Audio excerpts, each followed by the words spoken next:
안녕하세요. 신박사 인사드리겠습니다. 이번 시간 신박사의 스마트 리포트는요, 자회사 IPO 모멘텀이 기대되는 기업들에 대한 내용들을 한번 짚어보도록 하겠습니다. 모처럼 삼성증권에서 괜찮은 리포팅이 나온 것 같고요. 그 내용들을 토대로 한번 이야기 나눠보는 시간을 가져보도록 하겠습니다. 먼저 이제 최근에 어떤 시장 흐름 한번 체크해 드리겠는데요. 사실 이제 많은 투자자분들께서도 또 뭐 구독자분들께서도 이번에 이제 코로나 확산되는 부분들을 많이 우려하실 거라 생각해요. 뭐 저 역시 이제 이게 조금 세게 조정을 만들 수 있을까? 아니면 제한적일까? 살짝 위협 정도만 주고 다시 올라갈까? 추세 복귀할까? 정확히 뭐 저도 알 수가 없죠. 예, 솔직하게는. 하지만 이제 확실한 부분은 지난 3월하고는 다른 양상이고 엄청난 유동성이 지금 불어닥치면서 미국 시장 같은 경우도 코로나는 계속 확산됐지만 뭐 증시는 계속 상승했잖아요. 그런 걸 본다면 그때와는 다른 어떤 반응, 그러니까 그때만큼의 어떤 공포심과 불안 요소가 증시에 파급되는 전염되는 그런 현상까지 좀 어려울 것 같다고 생각이 들고요. 하락은 제한된다. 그걸 알 수 있는 게 원달러 환율이 미동도 안 했어요. 예. 지난 3월 달에는 막 원달러 환율이 이 빨간색 선이거든요. 이렇게 막 치솟았거든요. 그럼에도 불구하고 잠시만요. 제가 이 표를 좀 잘못 봤네요. 죄송합니다. 이 빨간색 선이 이제 원달러 환율이라고 보시면 되는데요. 여기 이제 빠진다는 거는 내려갔다는 건 원화 약세, 달러 강세라는 의미예요. 예, 그러니까 뭐 우리나라에 이제 원달러 환율이 상승했다는 거죠. 근데 그래프를 좀 특이하게 해놨네요, 여기는. 예, 그렇기 때문에 굉장한 어떤 큰 반응을 보였었는데 지금 보시면 반응이 없잖아요. 국내에서 코로나 확진자가 막 증가하는데도 불구하고. 그래서 이제 이 약세가 일시적인 어떤 하락, 뭐 조정 정도다고 좀 볼 수 있는 근거라 생각하시면 될 것 같고요. 그런 측면에서 환율은 크게 움직이지 않았다 하면서 시장 하락은 제한적이다는 주장을 하는 그런 리포팅 내용이었고요. 그래서 제 생각도 이제 동의를 하고요. 코로나19 확산의 이제 고비가 이번 한 주가 될 거라고 생각되는데 지난 금요일 날 이제 코로나 확산에도 반등을 했단 말이에요. 그렇기 때문에 이 코로나 재확산이 시장에 미치는 영향은 제한적이다. 그 이유는 이런 거시적인 측면의 어떤 요인이 가장 큰 요인이 아닌가 싶거든요. 코로나 확산이 초저금리 장기화 흐름으로 가고 있고 여기에 유동성이 증대되면서 성장주 선호 현상이 뚜렷하게 지금 뭐 글로벌적으로 동시다발적으로 발생된 어차피 이제 초저금리 상황에서는 성장하는 기업에 대한 어떤 프리미엄이 더 붙을 수밖에 없고 그게 이미 벌어지고 있었던 게 코로나 사태가 터지고 나서 더 수급이 쏠림 현상이 벌어지는 거죠. 음. 경기 민감 섹터가 이제 이 코로나 확산 때문에 더 안 좋으니까 자금이 더 이제 이쪽으로 몰리는 그런 현상에 의거해서 최근에 이제 우리나라 시장에서도 뭐 배터리라든지 바이오 그리고 전기차 쪽으로 뭐 집중되는 그런 언택트 쪽으로 집중되는 그런 어떤 시장 흐름이 전개되고 있는데요. 이게 이제 계속적으로 이어질 걸로 뭐 저는 예상을 하고 있습니다. 그리고 이제 오늘 짚어보는 IPO 모멘텀은 결국은 공모 자금이 많이 들어오는 게 굉장히 중요한 포인트인데 최근에 보시면 뭐 저금리 기조 그리고 늘어나는 시중 유동성 그래서 시중 부동 자금이 뭐 거의 1200조 정도 되고요. 고객 예탁금이 50조 정도. 이 빨간색 선이 갑자기 치솟은 게 보이시죠? 코로나 사태 이후로 갑자기 치솟아서 고객 예탁금이 한 25조 내외 정도에서 50조. 더블로 그냥 점핑해버렸죠. 그만큼 자금이 주식시장으로 굉장히 물밀듯이 들어온 걸 볼 수가 있고요. 그만큼 개인 투자자들의 자금이 굉장히 스마트해졌다는 그리고 주식시장밖에 투자할 데가 없구나 이런 것들도 이제 분위기도 같이 작용한 걸로 생각이 되네요. 그래서 시중 부동 자금이 이 많은 부동 자금이 계속 늘어났지 않습니까? 2008년부터 지금까지. 근데 이제 해외 시장 같은 경우는 뭐 미국 시장 같은 경우는 부동산도 흘러 들어갔지만 주식 시장으로 더 많이 흘러 들어가서 이제 시장을 정말 정말 초급등을 시켜왔거든요. 지난 10년 동안. 근데 이제 우리나라 같은 경우는 이 자금이 대부분 부동산으로 갔다 보니까 증시에 큰 어떤 영향을 주지 못했어요. 증시 안에서 이제 올라가는 섹터들도 있긴 했지만 사실은 거의 박스피 그려왔던 어떤 흐름이었거든요. 근데 이번에는 수급적인 성격이 완전히 바뀌면서 주식시장으로 물밀듯이 지금 들어오고 있기 때문에 굉장한 변화인 것 같아요. 국내 시장도. 그래서 한번 기대해도 될 그런 강세장, 대대 상승장이라고 생각이 되어지고요. 그리고 이제 여기 보시면 수급적으로도 국내 이제 주식형 펀드는 계속적으로 이렇게 돈이 빠져나갔어요. 지난 1년 기준으로 15조 원이 빠져나간 걸로 되어 있고요. 그리고 이제 보시면 공모주, 이 회색으로 보이는 부분이 공모주 펀드 쪽으로는 계속 돈이 유입되고 있어요.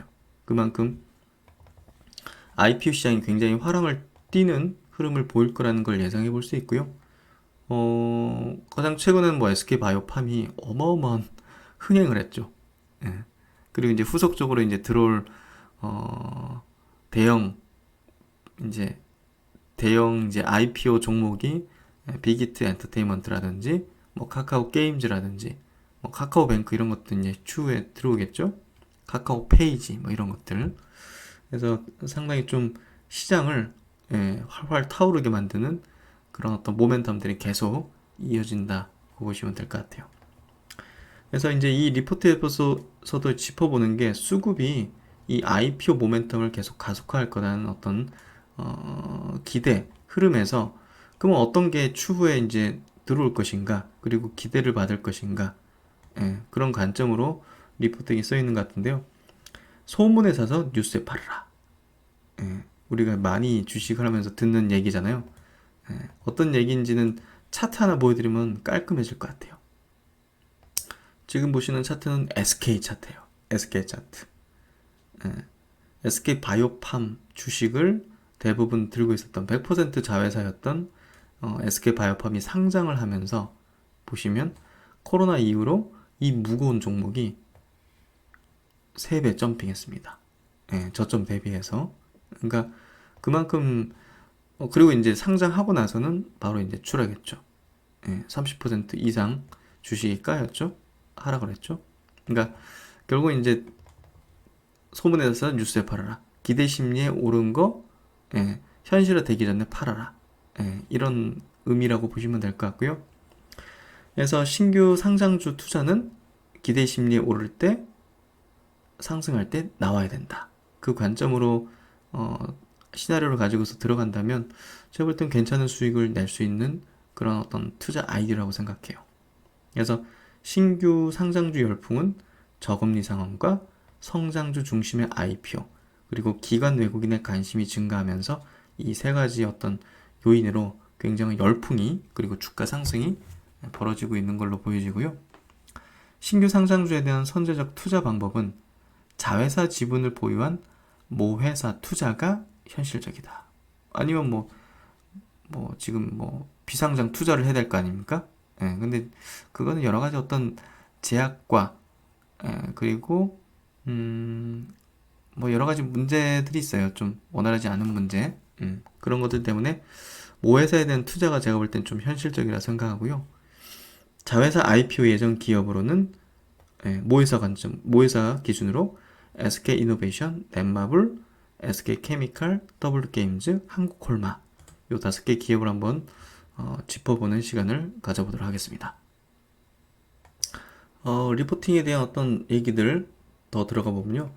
2020년 상반기 한국 증시의 화두 3가지를 꼽자면 코로나19 동학개미운동으로 대변되는 개인 투자자들의 직접 투자 그리고 신규 상장주 열풍일 것이다. 코로나19로 인한 IPO 위축 우려에도 불구하고 신규 상장 기업에 대한 투자자들의 관심은 어느 때보다 뜨겁다. 상반기 신규 상장주 열풍의 하이라이트는 32조 원의 역대급 증거금을 끌어모은 SK바이오팜이다. SK바이오팜을 시작으로 하반기에는 카카오게임즈, 빅히트 엔터테인먼트 등 대형 IPO가 줄줄이 예정되어 있다. IPO 예정 기업에 투자하는 방법은 직접 장외 주식을 매수하거나 두 번째, 비상장 기업의 지분을 보유한 모기업에 투자하는 방법이 있다. 두 번째가 현실적인 거고요. 지분 구조상 100% 들고 있는 기업은 장외에서 매수할 수 없을 뿐더러 또 장외 거래에 어떤 리스크가 있단 말이죠. 예, 거래해 보신 분들은 아실 거예요. 따라서 IPO 예정 기업의 지분을 보유한 모회사에 투자하는 것이 보다 현실적인 대안일 것이다. SK바이오팜 지분 100%를 보유한 모회사 SK의 주가가 SK바이오팜 IPO 기대감으로 오른 것이 대표적인 투자 성공 사례다. 이에 최근 공모주 투자 열풍의 원인을 진단해보고 자회사 IPO 모멘텀이 유망한 모기업들의 투자 포인트를 살펴보고자 한다. 필자는 자회사 상장 기대감이 무르익을 때 투자해서 이벤트가 정점에 이르는 시기에 이익을 실현하는 방법이 옳다고 생각한다. 소문에 사서 뉴스에 팔라는 주식시장의 격언은 2020년 주식시장에도 여전히 유효한 투자 방법이다. 저도 이렇게 생각을 하고요. 그러면 첫 번째 종목 이제 SK이노베이션을 한번 체크해 보겠는데요. SK이노베이션은 이제 배터리 분리막 소재 자회사 SK IET라고 있습니다. 이 회사가 이제 최근 IPO를 위한 주관사 선정을 완료하고 상장 시기를 검토하고 있습니다. 이 회사는 이제 배터리 분리막 생산 기술, 생산 능력과 이제 기술력에 있어서 글로벌 탑티어 수준입니다. 그래서 언론 보도에 따르면 SK그룹은 SK바이오팜 다음으로 SKIET를 IPO 우선순위에 둔 것으로 알려져 있다. 그래서 그 100% 자회사예요. 예, 역시나 이제 SK바이오팜처럼 100% 자회사이기 때문에 뭐 이제 장외에서 살 수는 없는 거고요. 삼성증권이 예측하기로 이 회사의 기업 가치는 약 5조 원 수준으로 평가하고 있다. 그래서 결국은 이제 바이오, 2차 전지, 핵심적인 미래 성장 동력이자 성장 섹터의 이제 기업들이기 때문에 프리미엄을 받으면서 아마 상장하게 될 거고 많은 관심을 받게 될 거라고 생각이 되고요. 동사의 가장 큰 투자 포인트는 자동차 배터리 소재 기업으로서 빠른 매출 성장과 높은 영업이익률이다. 그러니까 이 기업이 현재 많은 매출과 이익을 내고 있는 게 중요한 포인트가 아니라 이 속도가 빠르게 올라가는 게 프리미엄을 더 높게 부여하면서 높은 가치를 매겨줄 수 있거든요. 그게 더 또 관심을 더 끌게 되고 인기를 끌게 되고 그렇기 때문에 이 부분이 핵심이 될 거고 프리미엄을 높게 받을 가능성이 굉장히 높은 거죠. 그래서 SK이노베이션 증설 계획에 따라서 분리막 캐파 역시 5년간 5.5배 확대될 예정이다. 배터리 소재 업체 대비 월등한 영업이익률도 매력적이다. 그래서 여러 가지 어떤 포인트로 본다면 굉장히 기대를 모을 수 있는 부분이라고 생각이 되고요. 그래서 이런 부분들이 추후 부각이 되겠죠. 부각이 된다면 주가도 가만히 있지는 않을 거라 생각돼요. SK이노베이션은 상반기 유가 급락과 이에 따른 재고평가 손실로 주가 부진이 이어지고 있다.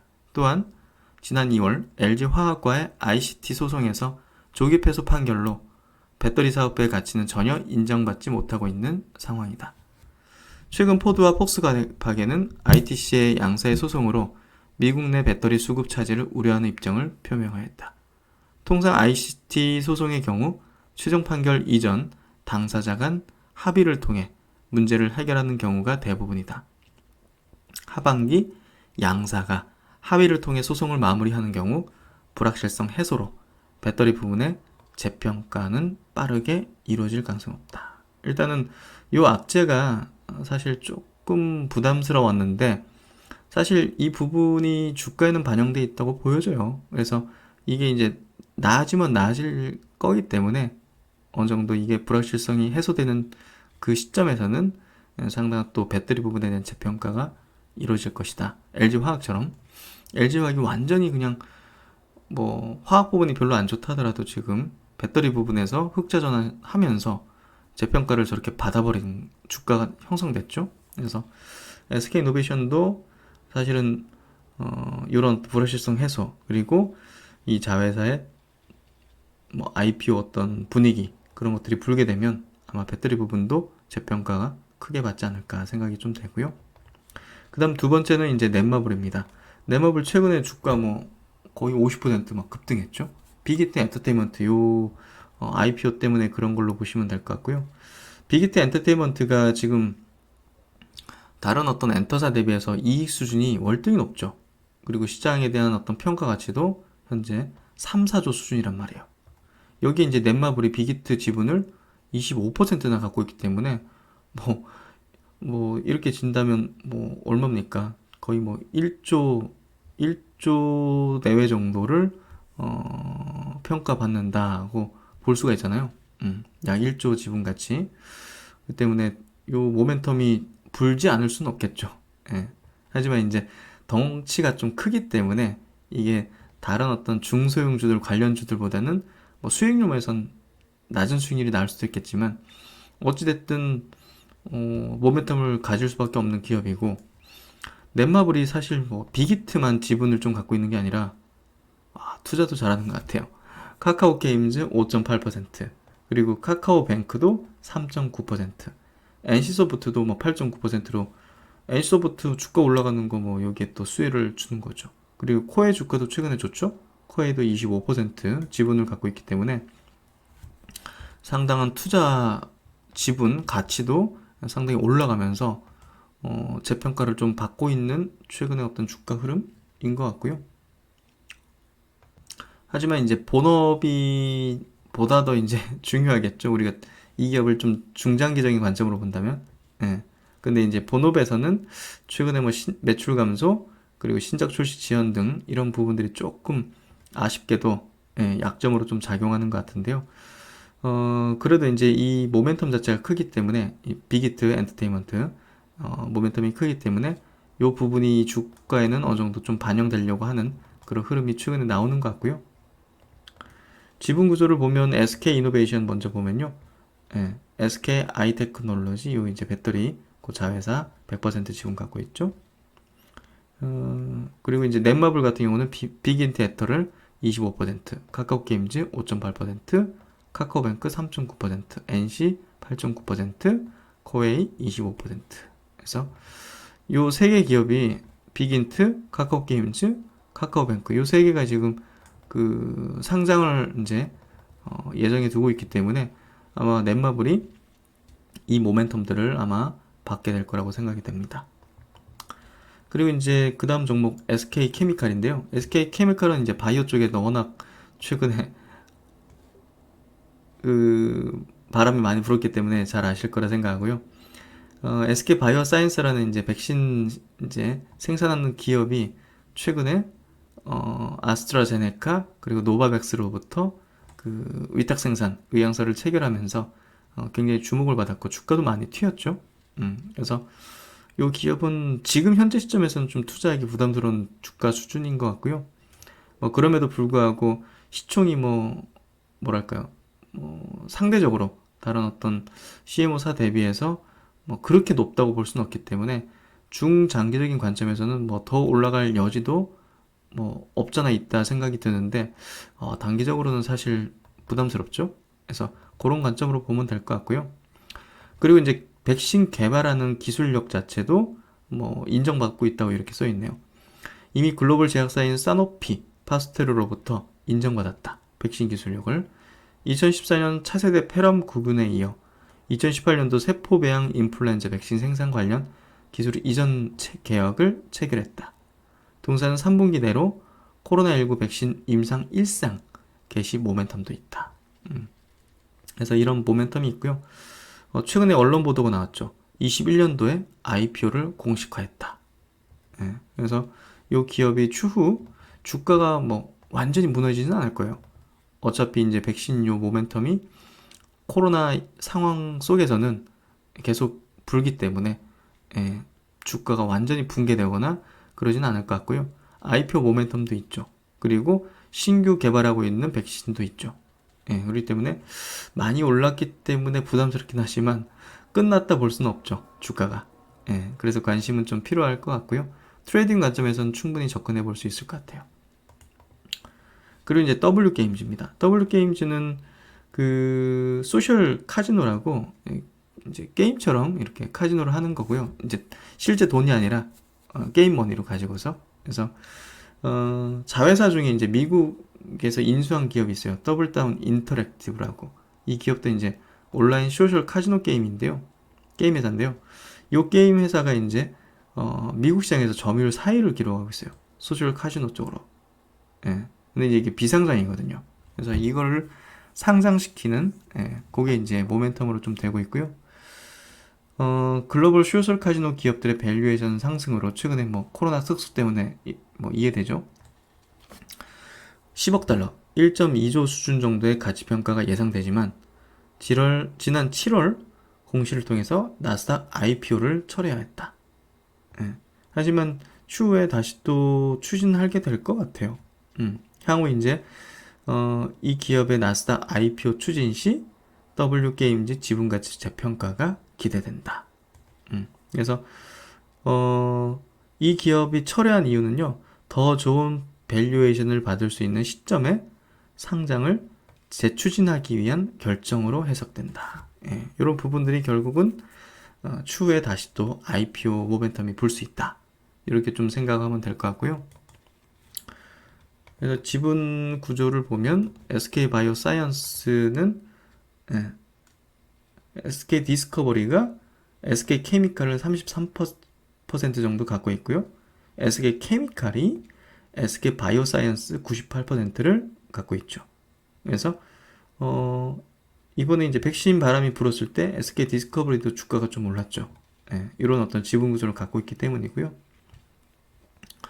그리고 더블게임즈는 뭐 100% 더블다운 인터랙티브를 보유하고 있기 때문에 그대로 이제 장에서 살 수 없죠. 그렇게 보면 될 것 같고요. 그리고 이제 제가 볼 때는 나중에 가장 좀 주목해 볼 수 있지 않을까? 이런 생각이 좀 드는 그런 기업입니다. 한국콜마고요. 한국콜마는 화장품 회사죠. 화장품 원료 이제 공급하는 그런 이제 기업인데 화장품 관점으로는 메리트는 좀 적다고 생각하고요. 이 기업이 가지고 있는 자회사 CJ 헬스케어, 제일제당으로부터 2018년도에 인수를 했어요. 이 기업이 이제 바이오 회사예요. 그래서 2022년 상장 조건으로 재무적 투자자 FA들한테 조건을 했기 때문에 상장을 추진할 수밖에 없을 거고요. 이 기업이 상장을 추진 안 할 이유는 없어요. 실적도 이렇게 잘 나옵니다. 지난해 매출이 5,426억, 영업이익이 852억. 어마어마하지 않습니까? 이게 굉장한 가치를 받을 것 같아요. 이게 사명을 변경했거든요. HK 이노엔 이걸로 이제 사명을 바뀌었는데요. 성장 동력은 K캡이라는 신약입니다. 역류 질환 치료 신약이고요. 이게 발매 1년 만에 누계 처방으로 600억을 넘어섰어요. 이 굉장히 단일 품목으로 이 정도면 굉장히 큰 거예요. 최근 미국 FDA가 K캡 임상 1상을 승인하면서 미국에서도 와 이거 뭔가 좀 분위기가 심상치 않죠? 그래서 이거 주목 좀 받을 것 같고요. 시장에서는 HK 이노엔의 기업 가치가 2조 엔이 넘을 것으로 예상하고 있다. 2018년 CJ제일제당이 매각했던 1.3조 원보다 기업 가치가 2배 가까이 뛴 셈이다. 그러니까 지금 바이오 흐름이 좋은 어떤 분위기 속에서 아마 한국콜마도 이 기업을 지금 시점에서 IPO 하는 게 아마 좋을 거예요. 그래서 아마 제가 볼 때는 추진할 거라고 생각돼요. 그래서 요거 한번 제가 볼 때는 요 기업을 좀 주목해 볼 필요가 있다는 생각이 듭니다. 왜냐하면 이 한국콜마가 지금 시총이 1조 원밖에 안 돼요. 주가도 한번 볼까요? 지금 지분은 요 회사 지분을 50% 갖고 있거든요. 근데 이제 주가가 보시면 지금 시총도 1조 900억 정도죠. 그리고 주가 수준도 보시면 화장품이 그다지 좋지 않으니까 거의 뭐 보시면 2015년도부터 13만원 고점 찍고 거의 뭐 반에 반, 뭐 3분의 1 토막 정도인가요? 역별로 계속 밀렸죠. 그러니까 역별 종목은 투자하는 게 아닌데 사실 이 기업은 모멘텀이 꽤나 큰 게 붙어 있기 때문에 그 이벤트 드리븐 차원에서 한번 접근해 볼, 관심 가져볼 필요는 있는 것 같아요. 그래서 역별을 싫어하고 역별 투자는 안 하지만, 종목을 투자 안 하지만, 그리고 이제 화장품 업종이 지금은 뭐 고성장 업종에 속하는 건 아니잖아요. 예, 그렇기 때문에 투자 매력이 높은 건 아니지만 자회사의 가치가 상당히 높다. 그래서 주가도 위치도 예, 굉장히 낮은 단계에 있고, 자회사가 2조 가치, 그리고 지분 가치만 해도 1조 정도 매겨줄 수 있는데 시총이 1조다. 이거는 제가 볼 때 임팩트가 없진 않을 것 같아요. 그래서 여기서 홈페이지 한번 볼까요? 홈페이지 한번 들어가 보면요, 예, 이렇게 차세대 의약품에 대한 연구를 진행합니다 해서 이렇게 연구소 오송공장 이름도 있고요. K랩, 요 한번 제품 볼까요? 처음부터 컨디션 잘 아시잖아요. 컨디션 개발한 그 회사예요. B형 간염 백신 헤팍신 B 출시, 예, WHO까지 인증받았어요. 이게 그러니까 오랜 기간 이렇게 기술력을 누적해 있는 기업이에요. 예. 신성 빈혈치료제 에포카인 출시, 고혈압 치료 복합제 X원정 출시, 당뇨 치료 계량 신약 보고메트정 출시. 그러니까 이거 이 만성질환 치료제를 이렇게 갖고 있다는 게 매력적이죠. 예. 그리고 2014년도 위식도 역류질환 치료 신약 K캡정 기술 수출상 수상 해가지고 중국 회사에 기술 수출까지 하고 신약 허가 신청까지 했어요. 그리고 이제 고혈압 치료 계량 신약까지 또 출시하고, 예. 그래서 K캡정 식약처 허가 승인, 대한민국 30호 신약 해서 와, 이거 출시하고 600억 매출이면 굉장히 국내에서는 거의 블록버스터급이거든요. 예. 대한민국 30호 신약 K캡정. 그래서 이 기업이 저는 상당히 좀 기대될 것 같아요. 저는 개인적으로도 상당히 좀 관심이 많이 가지고요. 한번 여러분도 깊이 한번 더 파보시면 괜찮지 않을까 생각이 드는 그런 기업입니다. 그래서 오늘 특별하게 좀 자회사 IPO 모멘텀이 좀 기대되는 기업들 한번 짚어봤는데요. 괜찮은 것 같아요. 오랜만에 리포팅 괜찮은 것 좀 발견한 것 같고요. 한번 여러분한테 소개해드렸습니다. 같이 학습해보면서 좋은 기회 한번 찾아보면 좋을 것 같습니다. 네, 오늘도 화이팅 하시고요. 신박사는 또 다음 영상에서 뵙도록 하겠습니다. 감사합니다.